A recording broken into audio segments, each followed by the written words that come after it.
The real reason that 99% of print on demand sellers ultimately quit is nothing that's covered in any course or discussion forums online. It was only something that I realized after not only spending 10 years running print on demand brands, but then when I got the absolute pleasure of working with thousands of sellers inside of WeScale. And after seeing the same pattern pop up time and time again, we've finally been able to distill it down into what we're going to be covering in today's video. And the crux of it comes down to this, and that is that we know that there can be a potential payoff at some point in the future, but the entire game is knowing when is that going to happen? And more importantly, what can we do to get there faster, hopefully? And the real unfortunate cause of people eventually quitting is best described with this, and it's where expectations do not match reality. And it's something that nobody can really be faulted for because how can we have proper expectations of something we haven't actually done yet ourselves? So, what we do is we compare it to our best alternative, the thing we have experience with, which is when we got a job. And the job chart, like the effort versus payoff and time, looks something like this over here on the left, which is we're putting in a certain amount of effort and we're slowly and steadily getting a return. We're getting a paycheck for the time and energy that we're putting into it. And so we very reasonably would expect that print on demand or any business for that matter would follow a similar trajectory, but it does not. It follows one that I have not seen pretty much anywhere else in life except for print on demand. And that is this, which is it does not start off with a slow and steady growth to the top. Instead, and this is backed up by not just my experience, but every student that we've worked with, it looks like 6 to 12 months of pretty much nothing happening. It looks like nothing happening when we're watching the wrong things, but it can feel like we're just putting in all this time and effort, but not getting any kind of payoff until it happens, until things start to click, until we start getting the sales. And then when it happens, it comes much faster than we were expecting. But getting to that point where it pays off and we realize that all the effort was worth it, that is the entire game. And the gap between these two here is the reason that 99% of sellers ultimately quit. And for me personally, I got into this with probably the most outlandish expectations of anybody. I thought that I would be at my first $100,000 in sales within about 2 to 3 months. And in all honesty, I thought that I was highballing it. I thought I was overestimating. I thought 90 days was giving me about 30 days of, free time in there. But instead, I ended up spending $5,000 on a course before I'd ever made a single sale, and it was an Amazon course. So the amount that I needed for my first order of inventory was more than I even had in the bank. Like I put the course on credit cards.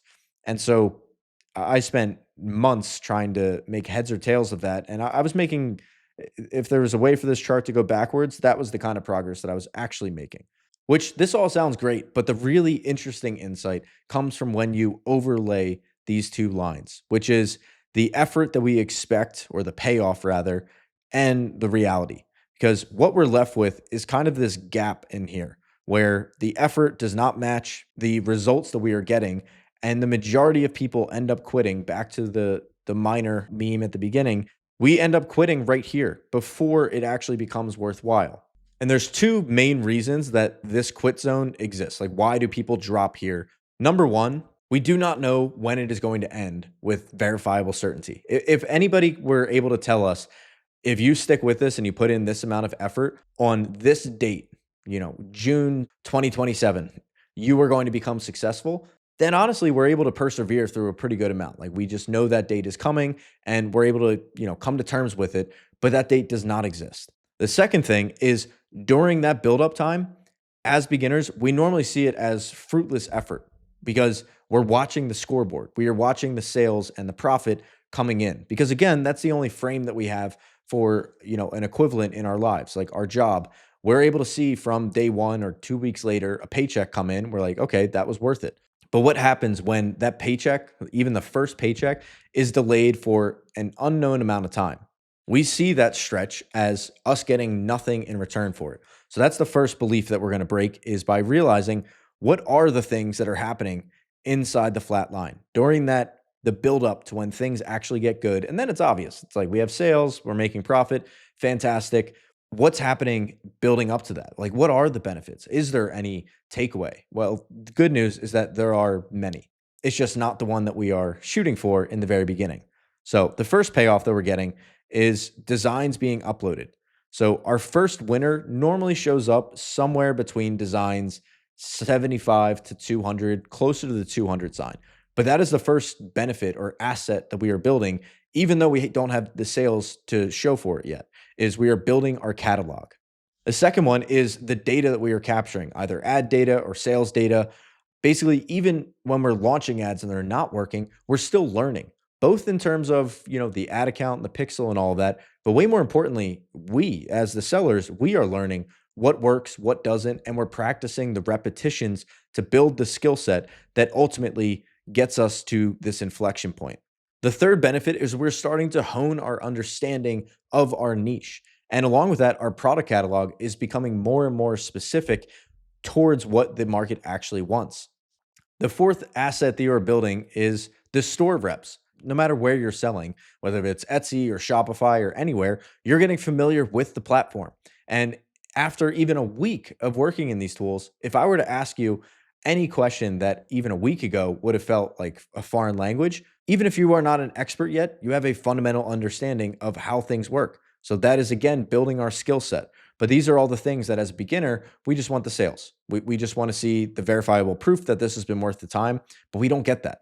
And not being able to see these micro wins that happen along the way is one of the main reasons that it very reasonably seems like a fruitless effort. The next benefit that's slowly building up in the background is our audience. So not only are we honing our understanding of our niche and our product catalog is getting better, but also these platforms are starting to learn about us and our business and the products that we offer. So this isn't something you even have to plan for. It's just a good thing to know is happening in the background. It's not quite SEO, but it's more prevalent nowadays with things like AI SEO that's coming about. Just getting our name out there is the first like undeniable step to starting the snowball rolling that ultimately can lead to that kind of growth. And then finally, and perhaps most importantly of all, you are building your skill set as well as your mindset. It's just like going to the gym. And that is a way more apt metaphor in my experience to print on demand than anything else, than getting a job. It is just showing up and putting in the reps. And every day that you show up at the gym when you don't feel like doing it, every day that you sit down and make a batch of designs, even when you don't feel like doing it, and you have Netflix and junk food and all these different dopamine triggers that litter our environment, pulling you and dragging you away back to our normal, routine. Every day that you say no to that and you push yourself and you redirect back to what the task at hand is, that is a huge asset. That is like one that I would take over any amount of sales because that is the thing that can compound in your favor over time. And some general rules of thumb, just in terms of the volume, these are not financial guarantees by any means. This is just generally what we have seen amongst the sellers we work with is that around the first 75 to 200 designs is when you'll find your first winner, aka the first design that gets real traction and any sales. Then around 250 to 400 designs is roughly when sellers will reach the 10K mark. And then typically around, and this varies wildly, these are just rough benchmarks, around the 800 to 1,000 design mark is when you have a brand that has 100K plus per month potential. Now, here's three real world examples of what this growth curve has looked like for three different students inside the community. Like this student who said they had 5 orders in June, 1,700 orders in November. So they had been working at their brand for several months up until this point. I believe they were actually closer to a year. So it was the long tail period of nothing seeming to work. And then all of a sudden, the come up comes fast and they start getting the sales.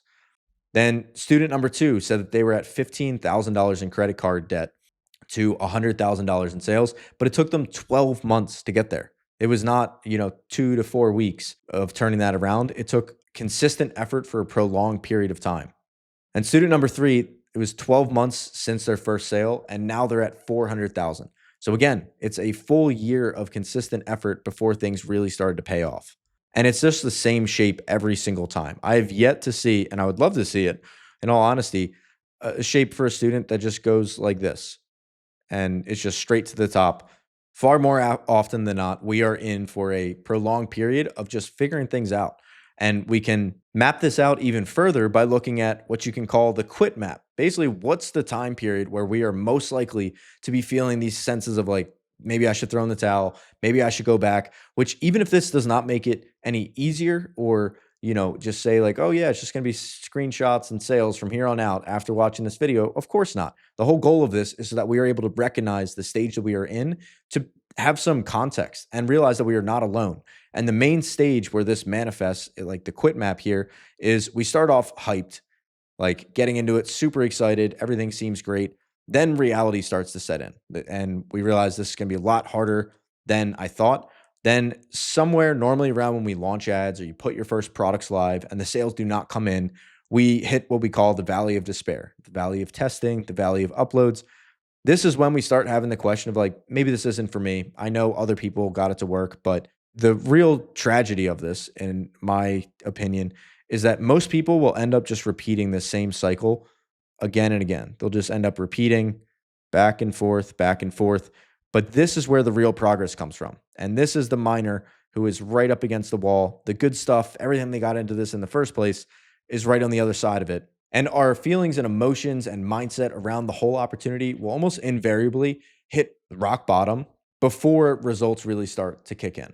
And to zoom out for a second to show this is not just print on demand, think about any famous entrepreneur or successful figure in the business world that you've ever heard about. If you've ever read their biography or autobiographies, or just heard them tell their story, every single one of them has that story of their back up against the wall where it seemed like everything was going to come crashing down, nothing was working, and they were considering just throwing in the towel. Every single one of them has that moment. And it's different for everybody. It just always feels like it's uniquely ours when we're living through it, but it is a prerequisite for success.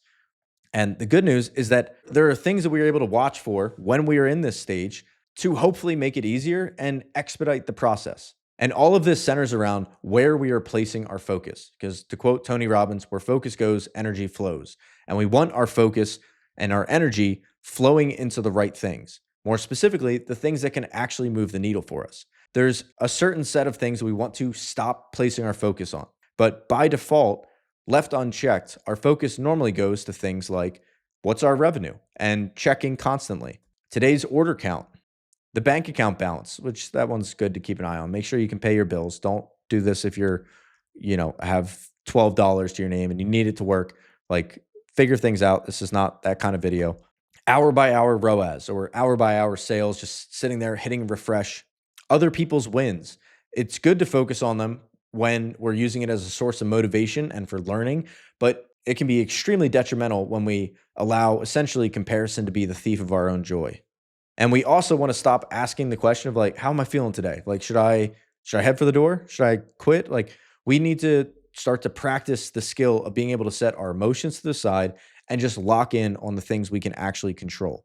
So the things we start watching are how many designs did I upload this week? That's completely within our control. Number of ads that I launched this week, or if you're on Etsy, number of listings that you uploaded, the number of stores that we tested, like even going from 0 to 1 store is a huge improvement. And that is something to be celebrated even before the sales have started paying off. The amount of research that we've done to allow us to understand the niche better and be able to serve up products to our customers that they're ultimately going to fall in love with. And start understanding our metrics, not penny watching every dollar and cent that's spent, but building our skill set more specifically. Like, am I understanding the metrics better than I did a week ago? And so we start to compress this timetable of like success is binary. It's either 0, I've made no money, this is not worth it, or I've made $1 million and all my dreams are fulfilled. We start to see the minor wins, the micro wins that happen along the way. And a perfect example of that is how many days did I show up for myself this week? How many days did I show up and put in the work that I knew I could do? And so even before the sales start paying off, you are never failing as long as the number of designs you're putting in are going up week over week. And you have ads that are running and you're basically out there in the market learning from your customers. And you saw inputs as progress, not the outputs, the inputs. And you showed up for yourself, and this is relative to whatever you have going on in your life. How many days did you show up for yourself? Now, I know some of this can come across like just, put a smile on your face and just keep plugging through. But truly, this is the most important aspect of just being, not even print on demand, put that to the side, just being an entrepreneur in general, is getting comfortable with the uncomfortable and allowing yourself to see the micro wins along the way, because your brain will naturally try to set them to the side because it is looking for any excuse to bail on what it is you got started on. And this is not something that is unique to you or to me or to, it is everybody.